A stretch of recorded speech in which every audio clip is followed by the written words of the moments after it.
do it. Good afternoon. Last time, we spoke about hybridization of atomic orbitals. And we did this because the valence bond theory allows us to do this. We can hybridize these orbitals, these atomic orbitals, into hybrid orbitals that can accommodate different geometries. And you know, so far, we only were able to do P and S combinations, and there was only the possibility of 90 degrees, essentially, angles between the atoms in a molecule. By doing the hybridization, for example, we have a steric number 2, we combine one s and one p orbital to an sp orbital, actually to two sp orbitals. If we have one s and one p, so that's two orbitals, we have to end up with two orbitals, to two sp orbitals, and with this, we have a bond angle of 180 degrees, and we can accommodate here, binding to here, that's the central atom, it can bind here and can bind here. So one thing you have to remember is that you have two p orbitals that are not hybridized. You have them left, okay? They might not be used, but they are there, all right? If you have one s and one p hybridized to sp hybrid orbitals, then you have two p orbitals on each of the atoms, which is not hybridized, okay? So that's is very, very important. And if we want to accommodate steric number 3, can you hear me in the back? Yeah, good. Steric number 3, we need one s and two p orbitals to get a trigonal shape here. And this would be then sp2 hybridization. How many p orbitals do we have left? One, okay? Don't forget that, all right? It just doesn't fall under the table, that p orbital, okay? It is still there, all right? So you can, with this, then accommodate 120 degrees. Now, if you have steric number 4, you have 4 neighbors, so you have to go into 4 directions with your orbital shape. I'm talking about atomic orbitals. We haven't done any binding at this point. The atomic hybrid orbital would be 1s and 3 p's, so you make 4 sp3 orbitals, and they point in 4 different directions in space, and this gives you then the tetrahedral configuration. This is how you can bind tetrahedral. So how many p orbitals do you have left? None. None, okay? All right, so we have talked about this, and now we want to talk about steric number 5 and steric number 6. We are out of s and p orbitals, and we still need to accommodate steric number 5 and steric number 6. So we need to go to the d orbitals. Of course, you only can do this with starting in the third period, with atoms in the third period, where you have possibly d orbitals, okay? So in this case, for example, iodine trifluoride has 1, 2, 3, 4, 5, steric number 5, and this would be a trigonal bipyramid. And so we would use sp3, but we need one more. So we would use dsp3, or sp3d, however you like it, okay? dsp3. How many d orbitals do we have left over? 4 d orbitals you have left over. That's very important. So with dsp3 is your hybrid orbital. You can accommodate this trigonal bipyramid, and with this case here, you put the fluorine in here, for example, here, here, and here, and the free electrons are here. Okay, the fluorine would bind here. You're not going to put it in, but here are the free electrons.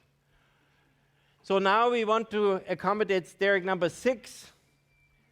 I'm a little too fast. Phosphor pentachloride would be also a dsp3 hybridization on the phosphor. What do you think you have on the chlorine?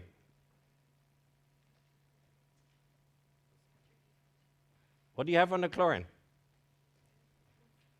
1, 2, 3, 4. What hybridization would that be? sp3, exactly. That would be sp3, for example. So steric number 6 is octahedral. So you use 2 Ds, 1 S and 3 Ps. How many Ds do you have left? 3, that's important. With this you can accommodate this geometry, and you would, for example, a sulfur hexafluoride. They would bind here to the sulfur would be here, and these are the lobes of the sulfur, and they bind then to the lobes of the fluorine. Or xenon tetrafluoride, you would have 2 free electrons in here. Here, this is how this looks like. This is phosphorus, and this is 1, 2, 3, 4, 5. So this is steric number 5, dsp3, hybridization on the phosphorus. The yellow is the phosphorus. Now, what's the chlorine dehybridization? sp3 again, okay? So you have and what kind of bond would you make here? This is an dsp3 and this is an sp3. What is this, a sigma or a pi bond? Sigma, excellent, all right. And this would be the atomic orbital d2sp3, and this would bind to the fluorine here, 2, 4, 6 coordinated fluorines, or 4 coordinated fluorines and 2 free electrons here. So with this, we're going to quit with this. Not forever, but just for now. This will be, of course, in the midterm. This will be in the final. But we're going to walk away now from binding theories and binding as such. And binding was sort of on an electronic level, on a very small level. Now we go to macroscopic observations. And we're not going to try to understand it on a microscopic level. Yes, we will eventually understand it on a microscopic level. But today, we're just going to look at parameters that are very large parameters in terms of molecules. So we look at the large number of molecules, and gases have a large number of molecules. And we treat these gases as if they would be perfect.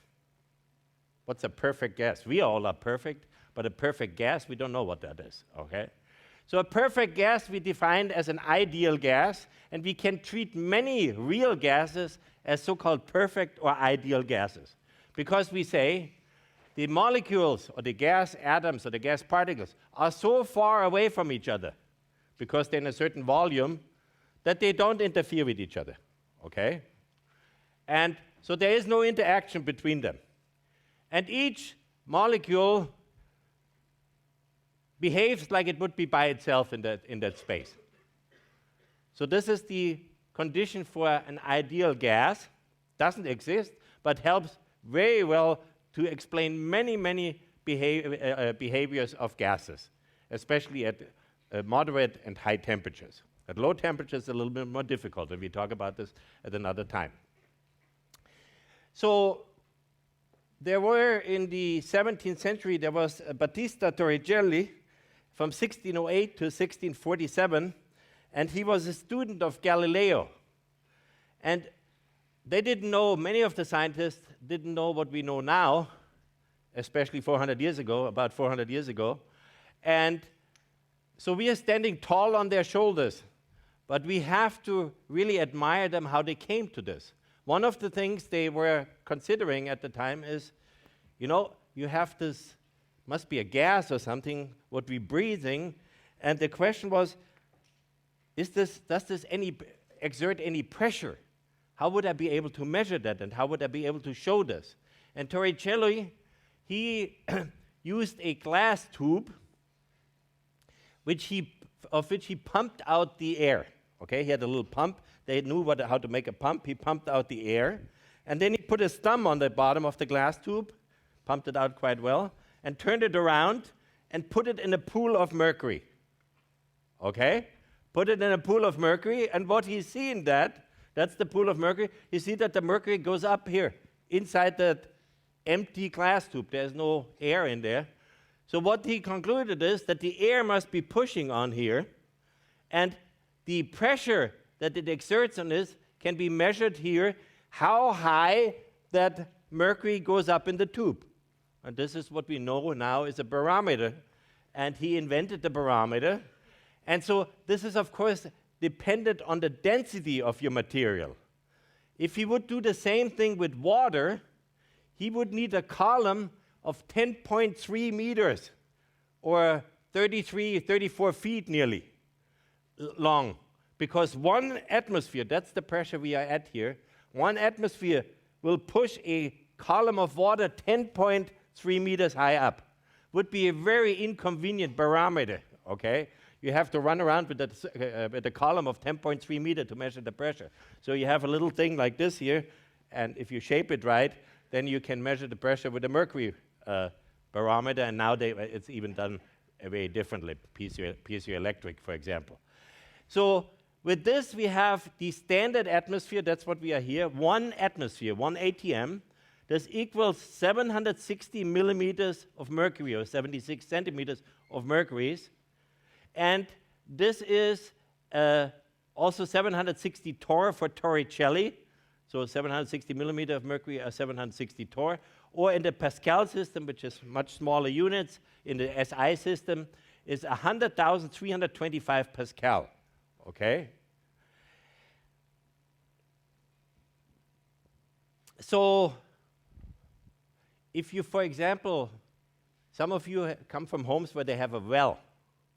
Now, if you dig a well in your yard and you don't go deeper than 10 meters, maximum is 10 meters, you don't need a pump, because the air pressure will put this water right up there to the surface if that's what the air pressure 1 atmosphere can do. And if you are deeper than 10 meters, you have to evacuate essentially your tube to allow the water to come in. That means you have a little pump which pumps the water up. That's what we're doing, pumping the water up. And so if you're deeper than 10.3 meters, then the water can't come up by itself anymore. All right? So the other thing was that Torricelli noticed is that depending on the weather, he found small changes in that pressure. And there were low pressure days, and there were high pressure days. And we know now what those is, a high pressure system and low pressure system. And pressure always goes from high to low. It never goes from low to high. That's the important part. The same is for temperature, okay? Temperature goes never from low to high. We talk about this in thermodynamics, okay? So we know that pressure is the force on a certain area, on a unit area. Now let's go to Ireland and let's visit Mr. Boyle. He was an Irish physicist. He lived from 1627 to 1691, about the same time than Torricelli. He got a little bit older, and they didn't communicate with email. They didn't communicate, period, end. And Boyle found out if you have a gas and you exert pressure on this, there's a relationship between the volume and the pressure of a gas. And what he found out is, and many of you have done it. You had a syringe, for example, a little syringe, and you tried to hold it shut in the front, okay? And though at the beginning, you can easily push it in. But then you have to push harder and harder and harder. At the end, it's so much pressure that your finger doesn't hold, it comes out, okay? So I'm going to explain to you this in a second, this phenomenon. If you have, for example, this is your syringe. We will have this picture of this cylinder, a closed cylinder with a plunger here, or a piston, where you can compress a gas, or it can go decompress a gas in the opposite direction. We will have this quite a bit. So here, yellow is our gas, and so we have just pushed this down, and we used a certain amount of pressure to push it down, and to come to here, if I plot the pressure here and the volume here, I needed more pressure to decrease the volume further. And I need even more pressure to get it smaller. And this you have at a fixed temperature. It's called a pressure-volume relationship. That's an isotherm because it's a fixed temperature. And what you know is the pressure times the volume is a constant. If the pressure increases, the volume decreases, and vice versa, okay? And this is a constant, but only a constant at a fixed given temperature. The constant changes at different temperatures. Now, let's see what that constant is. So what we can do, we bring this V over here, then we have P equals a constant divided by V. So we plot 1 over V here and P here, and then we should have a straight line, and we know what the slope of that straight line is. That's the constant. And this would be for temperature 1, and you have now a linear relationship, and you have a different constant for another temperature. It will go P and 1 over V 0, it will go through 0 here, but it's a different slope here because the constant difference, and this is expressed the same way here, that the constant is different. That's why the isotherm, the line by constant temperature, is different than at this temperature. Okay? So this was Boyle. Actually, Boyle, if I could have the picture on me, please. Boyle wasn't really necessarily interested in pressure-volume relationship. As it's so often, the scientists, they want to have a much bigger picture. And he wanted to find out if living creatures need this air to live. They didn't know anything about it at the time. And now it sounds cruel to us because there were no animal rights. There were barely human rights, okay? And so that's very different at the time. So he said, okay, he had already a pump that he can suck out of the air out of a container. So he made a container, a round container, put this pump, sucked the air out, and then immediately put in the little mouse, okay? And then he looked at it and pulled it out.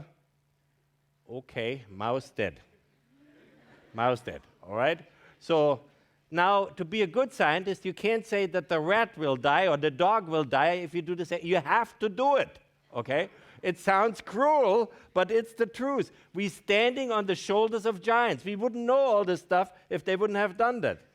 So he put the rat in there, pumped it out, opened it up, dead, okay? Then the snake and the turtle and so on, dead, dead, dead. And so don't laugh at them, okay? And they were not cruel at the time. Maybe they were, but without their knowledge, we wouldn't know what we know now without their experiments. So when he did take a short break from his suffocation experiments, then he decided that P times V equals a constant, okay? P times V is a constant, and this is Boyle's law. Now let's do a little demonstration about Boyle's law. The first one, I need Karen for that. I hope she hears me. I have some marshmallows, some very nice little morsels here. Tasty, aren't they? You like them? Please have a marshmallow. Okay. I hope Karen comes. Can you get her? You can go there. Go there. Okay, anybody wants any marshmallows? Good catchers? One more. Lighter, okay? Lighter. Anybody else?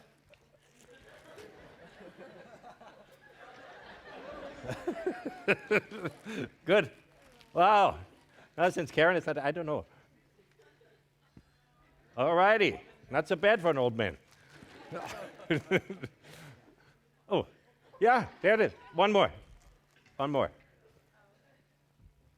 Good. So, what we have a vacuum pump here, and we have these marshmallows. They taste so good because they have sugar and fat. And the other thing is, anything sugar, fat, and salt tastes good, okay? That's how it is, unfortunately.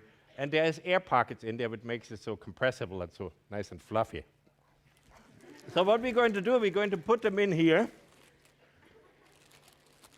And now we're going to do P times V is a constant. We're going to decrease the pressure now. And watch them closely. Karen will pump first.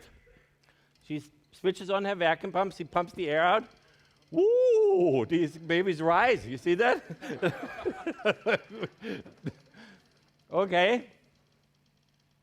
So now, see, they're slowly destroying themselves. That's the problem. Okay. And now she lets it go back. See, they came up, and then she lets the pressure in again. They deflate. And they didn't deflate again to the original shape because they have these little membranes in there. And when they were expanding, they were breaking these membranes. Let's see if they still have the same taste. Anybody? We cleaned this here. Once every 10 years we clean it. Okay, good. This was Boyle's law. in action, but actually we're using it every second, Boyle's law. If I breathe in, I have these flappy things, they're called lungs. They're nothing but pieces of flesh that have a high surface area in order to absorb as much as possible air. But they are passive organs, they're not active organs. So in order to get air into my lungs, I use my diaphragm. The diaphragm is a muscle, and I'm expanding my chest cavity. Okay, and now I have a much bigger chest, so the volume is bigger, the pressure lowered. Now the air from the outside can rush into my lungs. Okay, and when I breathe out, I decrease that cavity, and the pressure goes now from the lower to the higher the gradient. Okay, this is how breathing goes. Let me show you a little experiment. I have a smoker here, no, a lung here. If I could have the light, and very nice picture up there. Larger, please, a little bit. From the front, take the front camera, please. Yeah, and now go closer. So that you see my head maybe still. Yeah, a little bit more maybe. Okay, so you see these lungs, this is the diaphragm, okay? Now, I'm breathing in now, you see that? Okay, so I have to increase the volume in here, or decrease the pressure, so the air rushes in from here. So now I do the opposite, the air comes out. The air comes in, the air comes out. Now you can hear that baby breathe.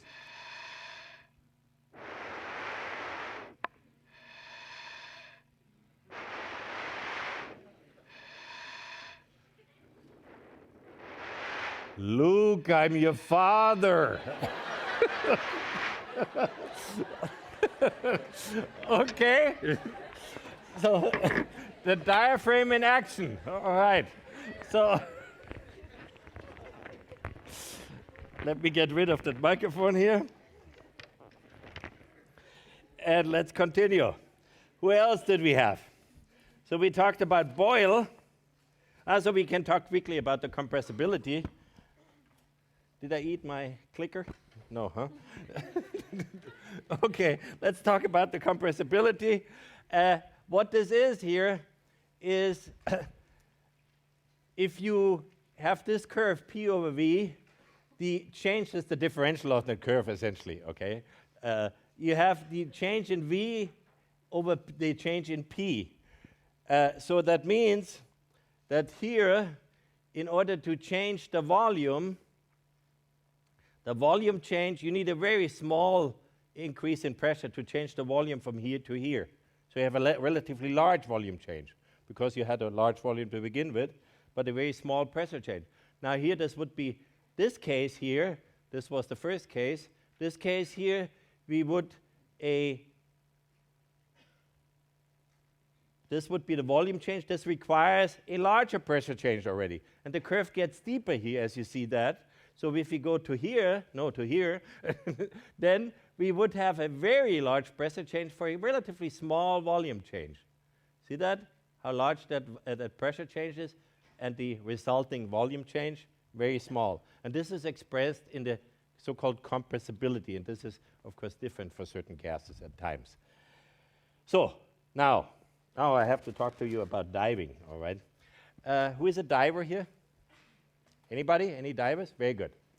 So what I tell you, you are not going to do, but you know that if you have 1 atmosphere at the surface and you go 10 meters, every 10 meters you get 1 atmosphere. Remember that water column we had?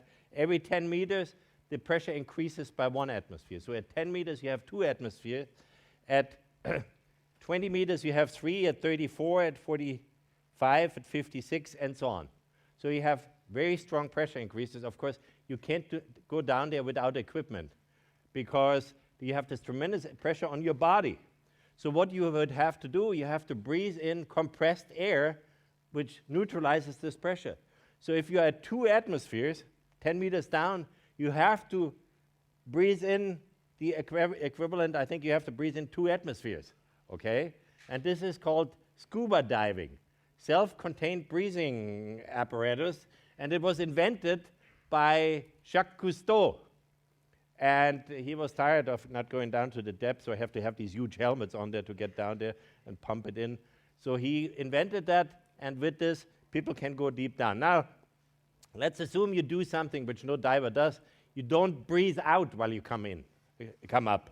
So you're down there at 60 meters, and you want to go or at 50 meters, and you want to go to 30 meters. So you have a certain volume, and you don't breathe out. So how much would the volume in your lungs increase, or the pressure increase in your lungs? Let's go with volume or pressure. It's the same, essentially. So the question I'm asking you now, if you go from 10 meters to the surface, so you do an ascent from 10 meters to the surface, or from 20 meters to 10 meters, or from 50 to 30 meters, what do you think about that? Well, give me the answer, and the answer is not the obvious. I can tell you right now. You need to use physics. P times V is a constant. If you have one pressure and one volume, that equals a second pressure and a second volume.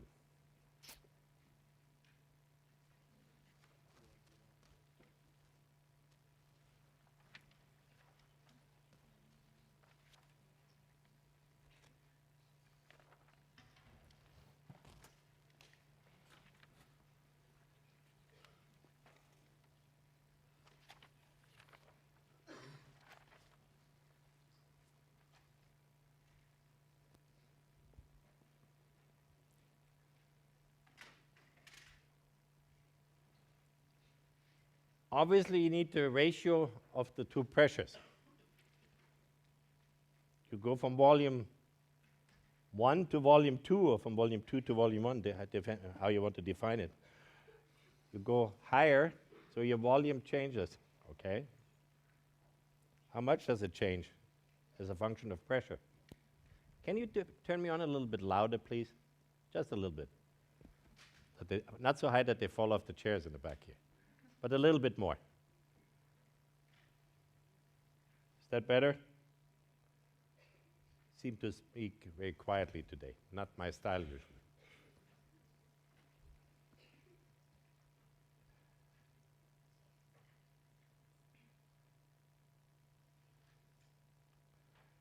Okay, there is a majority because I said it's not the obvious.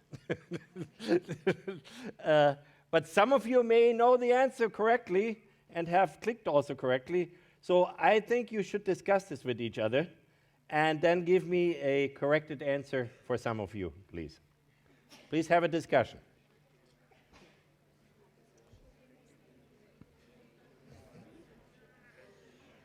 No guessing. Write down. Write it down. No guessing.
Yeah, that's correct. I hope that you did the calculation. And because in the exam, there's nobody said, don't take the obvious, okay? So you have correctly, most of you have correctly found out that if you had 50 meters, you had 6 atmospheres. You go to 30 meters, that's 4 atmospheres, okay? So what you have, P2 times V2 is P1 times V1. That means V2, that's the volume. V1 is the one where you start out. V2 is the volume when you go up. V2 is P1, that's 6 atmospheres. Let's go with this case, 50 to 30. 6 divided by 4, so this is, what is it? 1.5 times the initial volume, okay? So the volume at 30 meters is 1.5 times the initial volume at 50 meters. Now let's do the next one, 20 to 10. So you have P1 is, let's see, this is probably written here, okay? So this we established. This one, 20 to 10, is 3 divided by 2 times V1. What is that? 3 divided by 2, 1.5. It's the same, okay? But if you go from 0 to, from 10 meters to 0 meters to the surface, what would that be? That would be 2 divided by 1, and you have now twice the initial volume. And with this, of course, we don't hope that you hold your breath when you come up to the surface, that it can equilibrate. Because for some people, they dive down to 10 meters, actually. And it hurts a little bit sometimes without breathing gear. So with this, A was the answer. So let's come to Mr. Charles and Gay-Lussac. They lived 100 years later than these other two guys, Boyle and who was the other guy? Torricelli, Boyle and Torricelli. Thank you. And so the guy Charles was a Frenchman. He lived from 1746 to 1823. And he was the first person to make a solar balloon flight by filling a balloon with hydrogen. He obviously was a non-smoker. All right? Never mind. So what this guy, Charles, or Sir Charles found out is there's a relationship between the volume and the temperature. If you increase the temperature, the volume will increase. If you decrease the temperature, the volume will decrease. And there's a linear relationship between the volume and the temperature. Depends on the gas. The gas will give you a different slope, for example. Let's see, that's a different slope. But now think about it. If there's a relationship between the temperature and the volume, we can measure the volume and get a temperature. So the temperature 0 would be at 0 volume if I have no more volume. And as I increase the temperature, the volume increases. So this would give us a new scale. And Mr. Kelvin came along and said, I'm going to use this as a temperature scale. And I say, there's no way that we can reach a volume of 0. That's the first thing. The next thing he said, or this was Charles maybe, he said, there are no negative volumes. Okay? So that means there is a lowest temperature because there are no negative volumes. We don't have negative volume. The volume can only be 0 or positive. No negative volume, so there is a limit in temperature. That was a very, very important step. And with this, he said, okay, we have this absolute temperature, which is minus 273.15 Celsius. Okay, and with this we get a new temperature scale. It's the Kelvin temperature scale, and it's just Kelvin, large K. No degree sign or degree Kelvin, just Kelvin. In degrees Celsius, you may usually make degrees Celsius. So degree Kelvin temperature is the temperature in Celsius plus 273.15. Okay? From now on, listen very carefully. From now on, every calculation that you will do with Kelvin temperatures. Think about this, even today, all right? So now what we can do, we've seen that Avogadro's law, the volume was proportional to the number of atoms we have, okay? Remember at the very beginning when we said 1 mole of an ideal gas at standard temperature and pressure has always 22.4 liters. It doesn't matter what that gas is. It's an ideal gas. It has a mole of helium, a mole of hydrogen, a mole of nitrogen, a mole of oxygen, has always 22.4 liters. So it's just proportional, the volume is proportional to the number of particles, the number of gas particles. That's the first one. That was Avogadro's law. The second law we heard about was Boyle's law, that the pressure times the volume is a constant, or the pressure is a constant divided by the volume. Proportionally, pressure proportional 1 over the volume.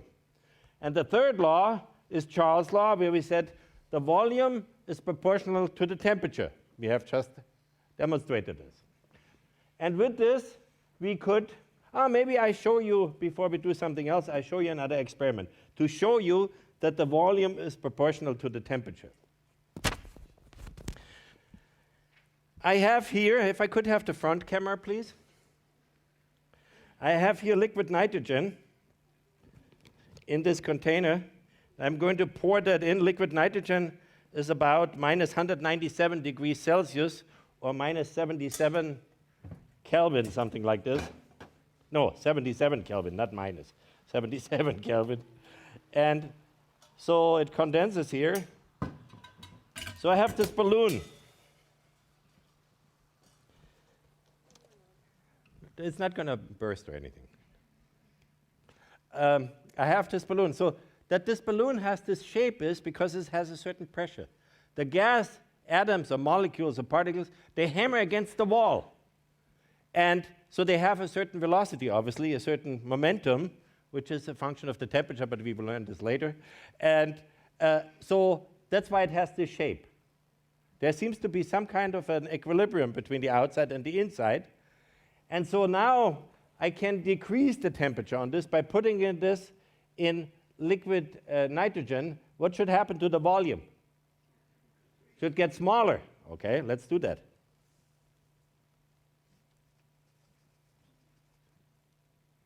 Takes a little while because I can touch it, the surface. There we go.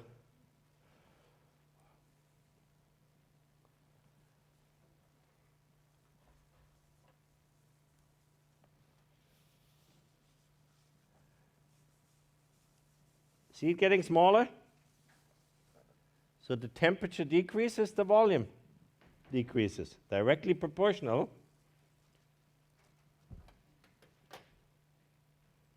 Let's get a little smaller.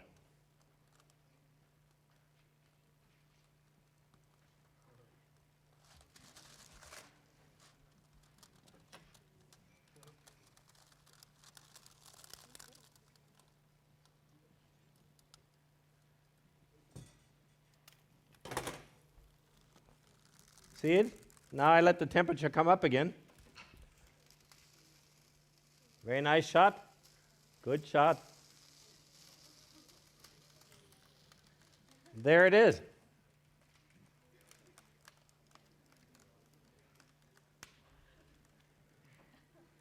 It shouldn't burst. That's why I handled it so carefully. Of course, you smash it in 1,000 pieces if you do that. You can do this with a banana. Put it in liquid nitrogen and then smash it in 1,000 pieces. You never heard that here, okay? And then walk away. Okay, so let me put a little more heat in there. Ooh, it's cold. What's going on? I must have a leak. Yeah, it has a leak. See, there's the leak. So let's do this with Fido then. Let's shrink Fido. Let's shrink Fido. There, Fido is shrunk. Now let's come back, Fido.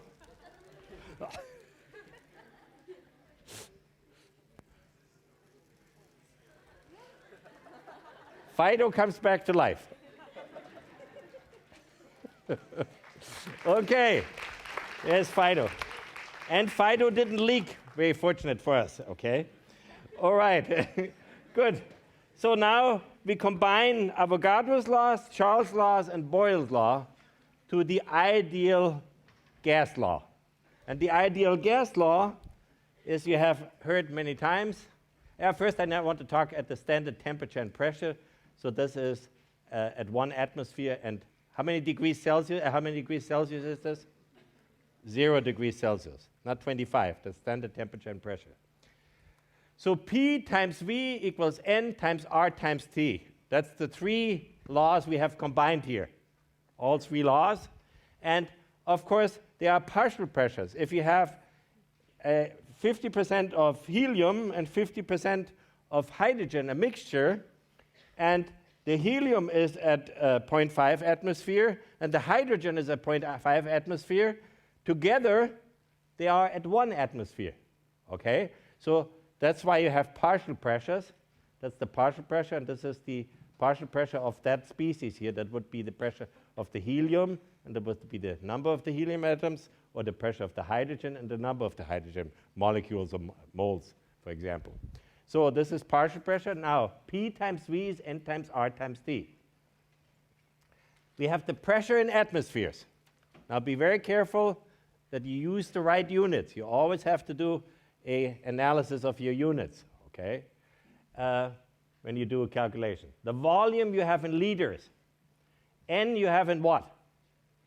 Number of moles in moles. R is a constant. That's the ideal gas constant, or the Renault constant. That's why Renault with R. And this is 0.08206 atmospheres times liters divided by Kelvin divided by mole. You will be given that, but you need to be able to juggle this and use the right one. Or 8.314 joules per kilo per mole. That's also you can use. You need to use the correct one.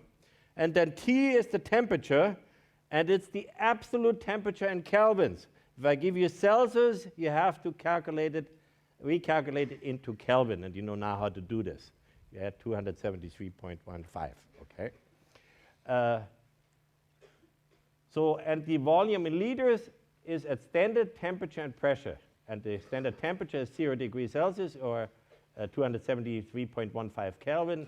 Pressure is 1 atmosphere, and you get then the mole volume of 22.4 liters, of 1 mole of ideal gas. Every ideal gas has the same moles, has the same number. No, has the same number of volume. If they have the same number of moles, you have the same number of volume. And this would be the mole volume of 1 mole of ideal gas.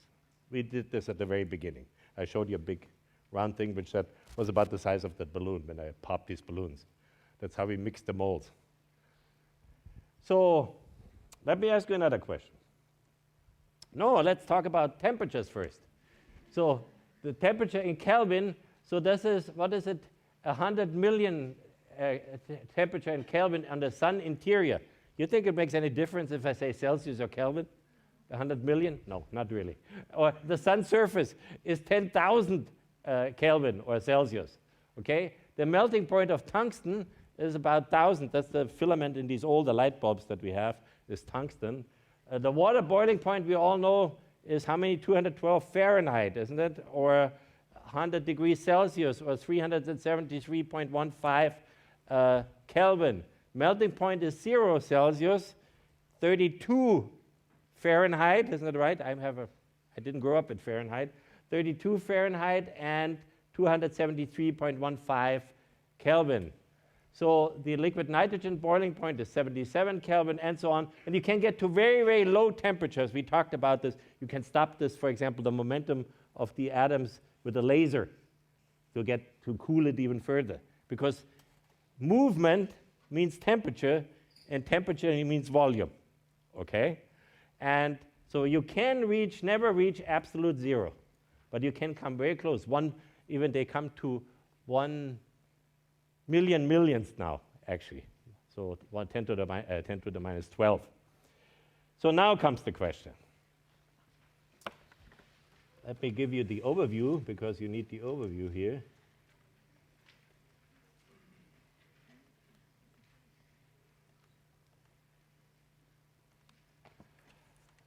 You have an ideal gas.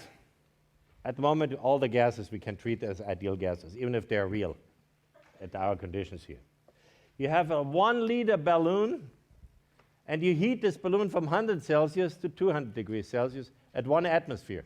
So you do it right here, okay? You don't change the pressure. It's still 1 atmosphere here outside. And what's the final volume of the balloon? Is it smaller than 2 liters? Is it 2 liters? Or is it larger than 2 liters? Why don't you think about it and give me your answer?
There is a certain distribution towards A, but you need to confirm that if this is right, or maybe the other need to confirm that they are right.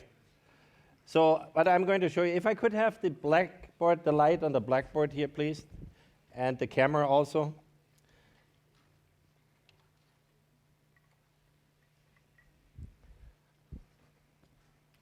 I wrote this morning for the other group, I wrote something down because they were a little bit more lost than you were, okay?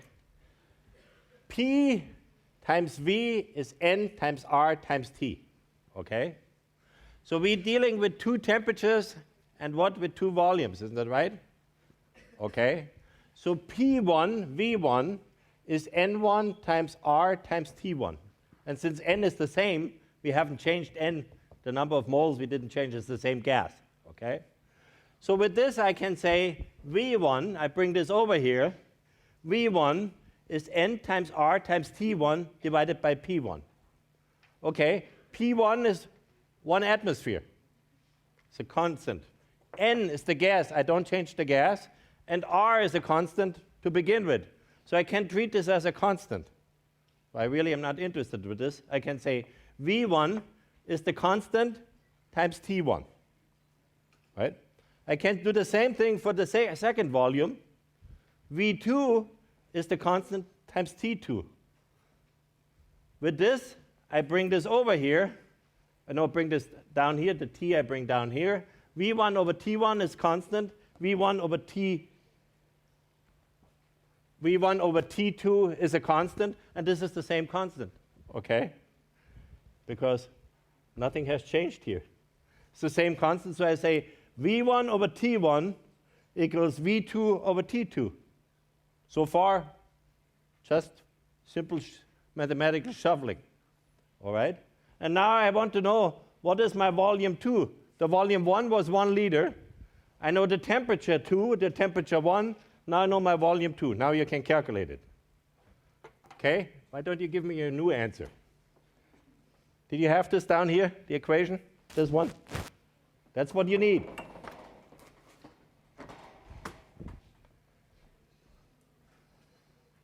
So we have a balloon has 1 liter, and we have it here. It's 1 atmosphere, it doesn't change. The same gas. We heat it from 100 degrees to 200 degrees Celsius. And I said already 1 atmosphere here. What is the balloon at the new temperature? What's the volume of the balloon at the new temperature? Where'd they go? Here, okay. All right, why don't you think about it and give me an answer?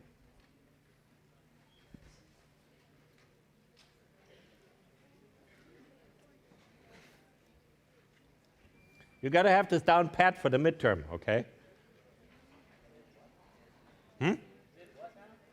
Mid what, yeah. There is tomorrow, Greg Dellinger holds a review session here from 5 to 7. And I review everything in the next lecture on Friday. And everything I speak about on coming Monday will be not part of the midterm. But what I speak about on Friday will be part of the midterm, including the homework till Monday morning.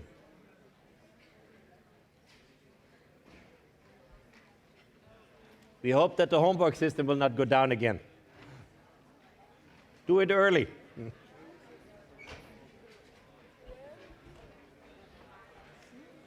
Got to click in? We still have a minute.